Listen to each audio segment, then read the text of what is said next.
Welcome back. We continue to watch the live feed for you from Vatican TV. You can see the Swiss guards there at the entrance to Castel Gandolfo. In less than an hour, Pope Benedict's retirement actually takes effect. Now, we've shown you some of the events surrounding his departure. The Pope will be spending his first days of retirement here at Castel Gandolfo, which is outside Rome, south of Rome. At noon our time, we've been told the Swiss guards will shut the doors and leave, signaling the end of Benedict's time as Pope, as leader of the Catholic Church. We'll keep an eye on this for you. Only on 7 News, the nurses and doctors at University Hospital reflect on their actions on the night of the Aurora theater shooting. 140 doctors and nurses received an emergency page in the early hours of July 20th, and within 15 minutes, they went to action, saving dozens of lives. A group of them shares their story exclusively with 7 News reporter Russell Haythorn.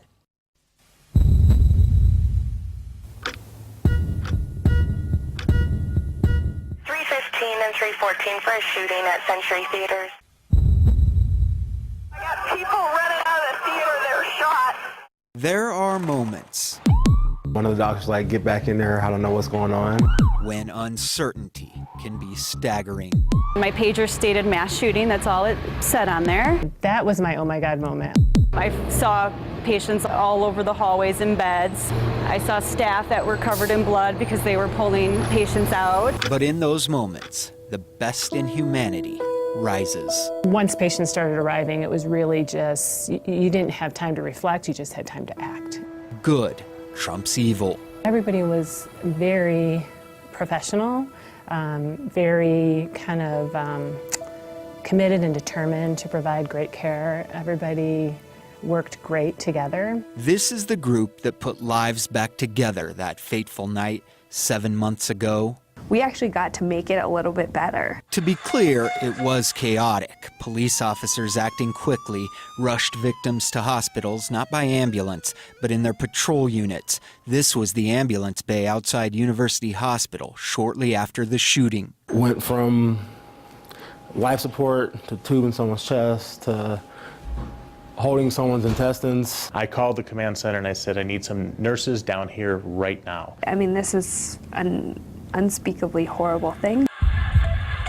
Yet despite the chaos, it was under control. Victims were in good hands. These hands. There was one little girl who I will always remember.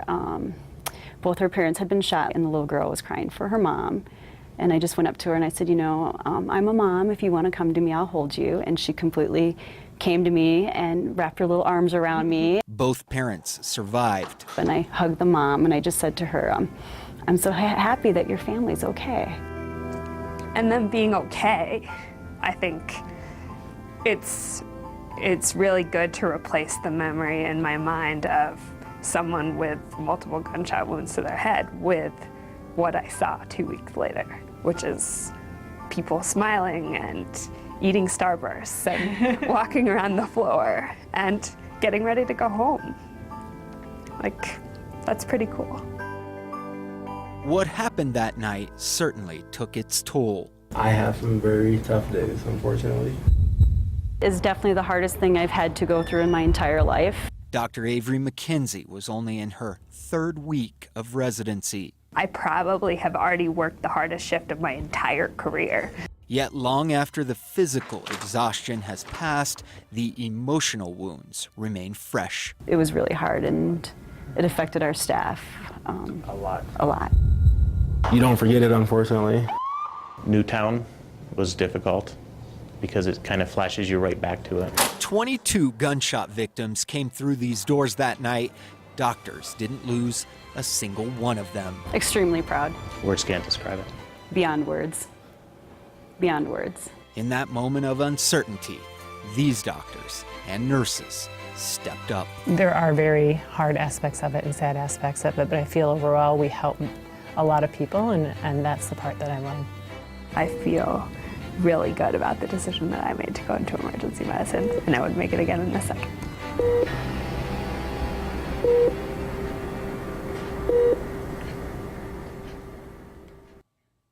Just gives me chills to think about what they went through. Ongoing counseling is available to the doctors, the nurses, and staff members. Of the support staff that was called in, there were 11 additional surgeons, 12 medical residents, 25 nurses, 8 blood bank workers, and the list simply goes on and on. It continues. Many of them will be honored by the American Red Cross next week. Well deserved.